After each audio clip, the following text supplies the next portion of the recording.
Salut tout le monde, j'espère que vous allez bien, moi ça va très bien aujourd'hui et je suis très heureuse de vous retrouver dans une nouvelle vidéo. Et aujourd'hui, pour celles qui viennent d'arriver sur ma chaîne YouTube, je vous souhaite la bienvenue puisque ici vous êtes sur la team un petit peu beauty addict. Donc voilà, les fans de maquillage, de produits, de beauté, de mode, voilà tout ce qui est en rapport avec la beauté, la mode, vous êtes sur la bonne chaîne YouTube. Parce que dès qu'un produit sort, je l'achète, je le teste et je le teste avec vous en première impression, en direct pour savoir ce que je pense réellement du produit. Et aujourd'hui on va voir ce que donne l'anti-cerne Can't Stop Won't Stop de chez NYX, puisqu'il est sorti il n'y a pas forcément très longtemps, je crois qu'il est sorti fin du mois dernier. Cet anti-cerne a plusieurs fonctions, il est léger, il est onctueux, il a une couvrance totale et du coup j'espère vraiment que la couvrance est au rendez-vous puisque voilà, un anti-cerne, moi j'ai besoin qu'il soit vraiment couvrant et qu'il me camoufle vraiment toutes mes cernes. Et il peut s'associer aussi au fond de teint Can't Stop Won't Stop qui est sorti chez NYX il n'y a pas forcément très longtemps, donc vous pouvez associer le fond de teint avec l'anti-cerne.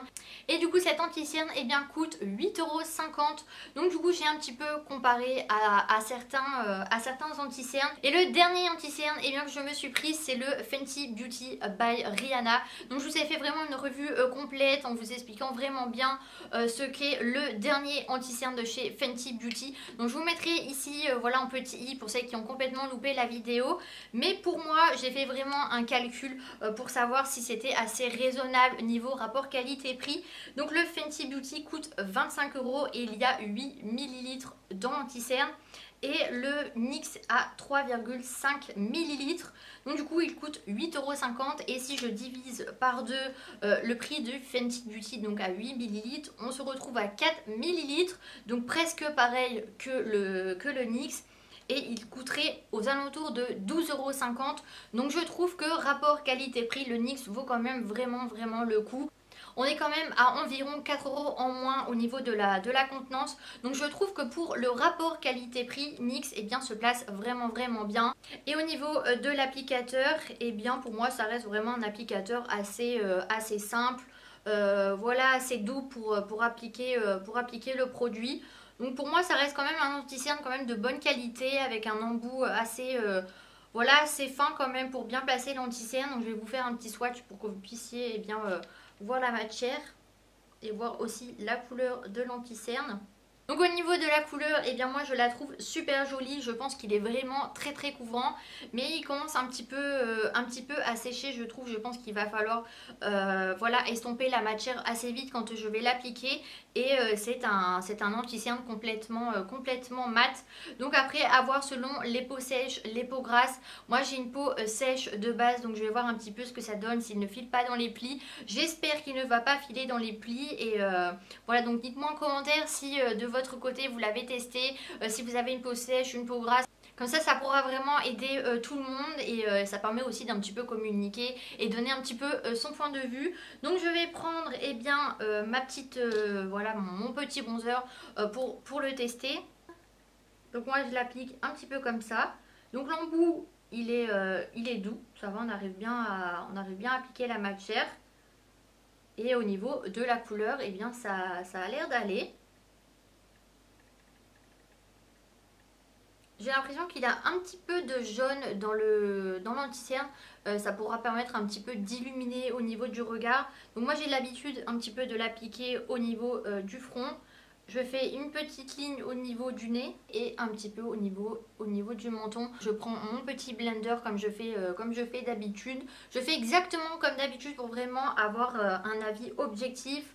Puisque c'est vraiment la première fois que je l'utilise et que je vais vous donner mon avis.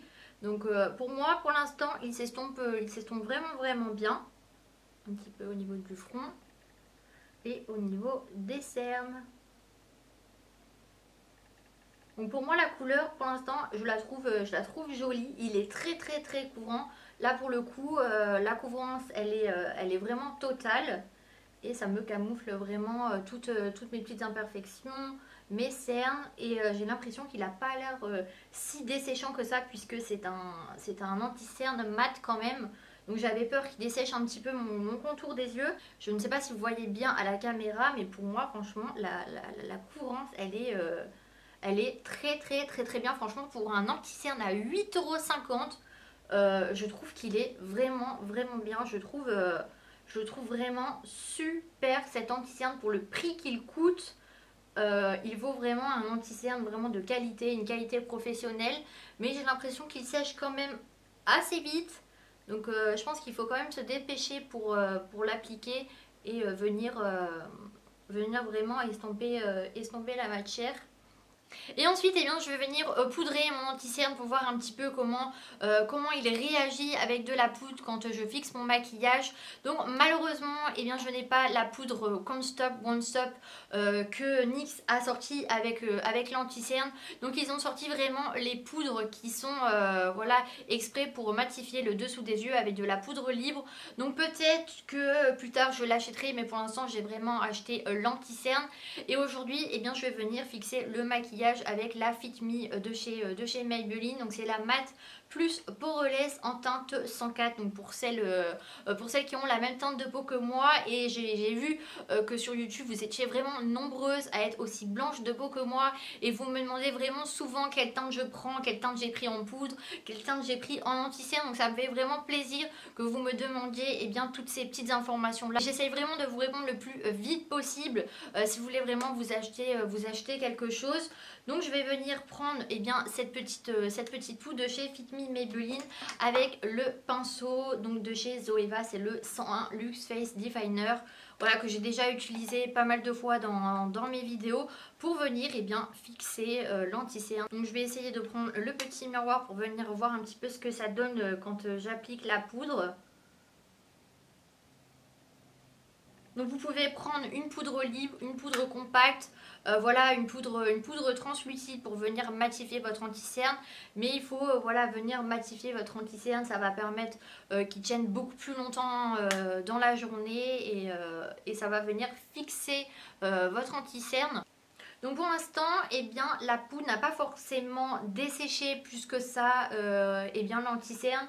J'ai quand même ce côté mat au niveau de l'anti-cerne. Je n'ai pas de démarcation entre mon fond de teint et l'anti-cerne. Donc moi je suis plutôt contente, franchement, quand je l'ai appliqué, il ne me desséchait pas le dessous des yeux. Là j'ai vraiment poudré l'anti-cerne et j'ai quand même le dessous des yeux assez lisse. Donc franchement, eh bien moi je suis vraiment plutôt content du résultat. Et ensuite, eh bien, je vais venir réchauffer mon visage avec le Sweetie Pie de chez Too Faced avec le pinceau 126 Luxe Check Finish. Et voilà, je vais venir un petit peu réchauffer mon teint. Donc ce bronzer, pareil, je vous en ai déjà parlé plein de fois dans mes vidéos. Donc je vais pas m'attarder dessus. Il y a une nouvelle collection Too Faced voilà, qui vient de sortir avec des petites bananes, des fruits. Et j'ai vraiment hâte de l'avoir en magasin. Donc pour l'instant, eh bien, je réchauffe tout simplement mon visage. Donc aujourd'hui, je ne vais pas faire de contouring. C'est vraiment pour réchauffer mon teint. Donc je l'applique vraiment légèrement comme ça sur mon visage pour réchauffer un petit peu tout ça. Et au niveau eh bien, voilà, de la racine de mes cheveux pour vraiment faire quelque chose de naturel entre la racine des cheveux et au niveau d'ici puisqu'on veut quelque chose de vraiment naturel. Et je vais venir faire pareil de l'autre côté.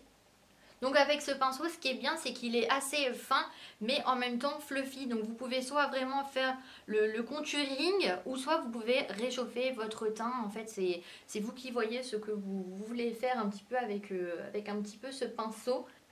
Donc voilà, j'en ai fini avec le bronzer et ensuite eh bien, je vais réchauffer un petit peu mon teint avec un blush. Donc c'est le Life Peach de chez L'Oréal. Donc je n'utilise pas énormément de blush. Mais c'est vrai que des fois j'aime bien et ça permet un petit peu de réchauffer son teint. Et celui-ci, il est sorti cet été, donc ça fait vraiment un petit moment. C'est une teinte universelle, donc toutes les carnations, toutes les couleurs de peau peuvent l'utiliser. Et moi je prends un petit pinceau comme ceci, un petit peu biseauté. Et j'en applique au niveau d'ici. Pour rajouter une petite couleur en fait, pour réchauffer un petit peu le teint. Donc c'est à vous de voir où vous voulez placer eh bien, le blush. Vous pouvez le placer vraiment au niveau de vos joues ou vous pouvez le placer un petit peu plus haut. Et ensuite eh bien, je vais venir appliquer un petit peu de mascara et je voulais absolument vous en parler de celui-ci. Donc je vous ai un petit peu expliqué que j'avais acheté un nouveau mascara et c'est le Maybelline Snapscara donc qui est sorti ce mois-ci. Donc je voulais vraiment me l'acheter pour vous en parler puisqu'il y a énormément de pubs, énormément de communication avec ce mascara et je trouvais ça vraiment bien de l'acheter et de pouvoir vous dire ce que j'en pense puisqu'il n'est pas forcément très cher et c'est un mascara qui est très facile à démaquiller et qui tient toute la journée et vous pouvez le démaquiller seulement à l'eau chaude. Donc je trouve ça vraiment bien. Et je l'ai déjà testé et je suis très contente. Je ne mets que lui en ce moment. Et au niveau de la brosse, eh bien c'est une brosse voilà, en poil naturel et assez incurvée pour venir faire vraiment les cils assez longs, déployés sans paquet avec beaucoup de volume. Donc moi depuis que je l'ai, eh bien je l'utilise tout le temps puisque je le trouve vraiment bien. Donc je vais venir un petit peu l'utiliser pour que vous puissiez voir un petit peu. Donc je viens de finir eh bien, la première couche de mascara et entre eux eh bien, les deux yeux différents. Eh bien j'ai gagné énormément en longueur, en volume. Je n'ai pas du tout de paquet. Il prend bien les cils avec la brosse naturelle un petit peu incurvée. Ça prend vraiment bien les cils à la base, à la racine des cils en fait tout simplement. Donc là je vais finir d'appliquer le mascara et je reviens. Et voilà, j'ai fini d'appliquer le mascara. Donc moi pour l'instant eh bien, je suis bluffée du résultat. Franchement j'ai passé que 2 couches au niveau de mes cils et j'ai gagné énormément en volume, énormément en longueur. Je trouve qu'il fait vraiment beaucoup de longueur au niveau des cils. Et franchement je n'ai pas vraiment l'habitude de voir un mascara avec autant de longueur. Il ne fait pas de paquet et il est facile à appliquer. Donc là je vais venir appliquer eh bien, un petit peu d'highlighter puisque j'aime beaucoup ça en ce moment. Et en plus eh bien, je me suis acheté un nouveau highlighter. Donc c'est le Wet n Wild Highlighting Powder, poudre illuminatrice. Et celle-ci c'est la Blow So Glow. Et je vous en ai parlé dans une ancienne vidéo et je vous avais dit que la couleur vraiment elle est ultra pigmentée. C'est une petite couleur champagne qui est super jolie et il se met assez facilement même la journée puisque moi j'aime bien des highlighters qui sont quand même assez naturels. Et celui-ci eh bien je le trouve super joli. Donc je vais en prendre un petit peu et je vais venir eh bien l'appliquer. Donc comme vous voyez, eh bien, la pigmentation est au rendez-vous. Voilà, je vois dans le retour écran, alors que je suis quand même assez loin de l'écran, je vois que ça brille au niveau du retour écran. Donc voilà, c'est vraiment un highlighter ultra pigmenté qui coûte que 7 €. Donc ça vaut vraiment le coup. Et en plus c'est une marque non testée sur les animaux, donc c'est encore mieux. Donc moi je trouve vraiment que pour 8,50 € ça vaut vraiment le coup. Il est couvrant, il est quand même assez lumineux, il est mat, il tient bien, il ne file pas dans les plis, il s'estompe assez facilement. Il faut peut-être l'estomper assez rapidement puisqu'il a tendance à sécher assez vite. Mais bon c'est pas quelque chose qui me dérange et il ne bouge pas du tout. Je l'ai appliqué sur ma main, je vous ai fait un swatch tout à l'heure et il n'a pas du tout bougé, il a totalement séché. Et moi je suis plutôt très contente du résultat, donc je vous le recommande vraiment à 100%. Donc voilà, ma vidéo est terminée, donc j'espère vraiment que celle-ci vous a plu. Donc moi ça m'a fait plaisir eh bien, de vous donner mes premières impressions en direct concernant eh bien, le nouveau anti-cerne de chez NYX Cosmetics, donc le Can't Stop Won't Stop. Et donc en attendant une prochaine vidéo, eh bien, vous pouvez vous abonner, vous pouvez activer les notifications de vidéos, donc c'est la petite cloche qui est juste en dessous. Et du coup, eh bien, je vous fais de très gros bisous et prenez soin de vous. Bye bye.